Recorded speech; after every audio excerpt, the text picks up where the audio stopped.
Hey, Joe Gilder here from HomeStudioCorner.com. I want to show you how awesome and quick, just smacked my desk, how awesome and quickly you can do volume automation, or really any kind of automation in Studio One. As you can see here, these vertical lines here are different types of automation. These are mutes. This one here is volume. On this string track, I automated the volume to kind of swell in and out in a certain section. Now, how would you go about doing that?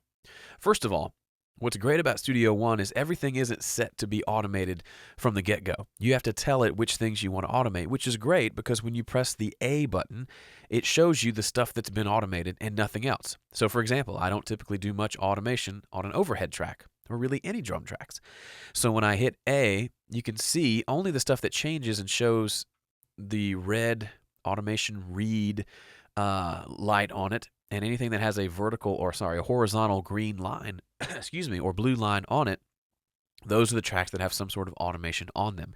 So instead of seeing 20 to 30 horizontal lines when you really only need to see the ones that are actually automated, this is a really handy kind of side benefit that I've grown to really appreciate. So let's say I want to automate, let's just be silly and say the bass track. How do we do that? Well, there's a couple ways. You can hit A to start showing automation, and then on the bass track, you can simply select volume. Now you can see the volume of your bass, and you can come in. You can zoom in as much as you need to, and you can go to town moving things around, right? If you want to, set it to touch mode, hit play, and then just ride the fader over in the mixer, you can do that too. We can go woo, woo. And we've got automation, right? So it's that easy to do, but there's an even easier way to do it that I like better. So let's shut all that down, get rid of that.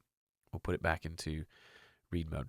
So let's pick a different track since we already did that. Let's say we want to automate this B3 track, okay?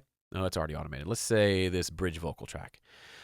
What we can do is we click on it, and let's say we're adjusting the volume here, and we say, oh, you know what? I want to automate this. Well, since we've already clicked on the volume fader here, you'll see up here in this corner, it shows that the bridge vocal volume was the last thing that was touched. Now, what's nifty is we can automate from right here. We can just click on this A, and boom, it creates an automation lane with the thing we just touched, which happened to be volume, and it opens it up and has it right there for us. So here we are on the bridge vocal track. It already switched to automation view, and it has it set to here's our volume automation. It's that quick and easy. If you're doing it on a bus, let's say you want to automate your drum bus. Well, the drum bus doesn't show up over here in the arrange window, so how would you do that? Same deal, click on it.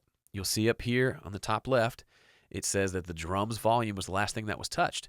When we press the A button now, look what happens. It creates a new track just for that automation. So now we can see the volume automation that we've set up on our drum bus. Very, very cool, very powerful. It only shows you what you need to see as opposed to showing you anything and everything that could be automated. I really like that, and I think if you don't play around with volume automation much, you should.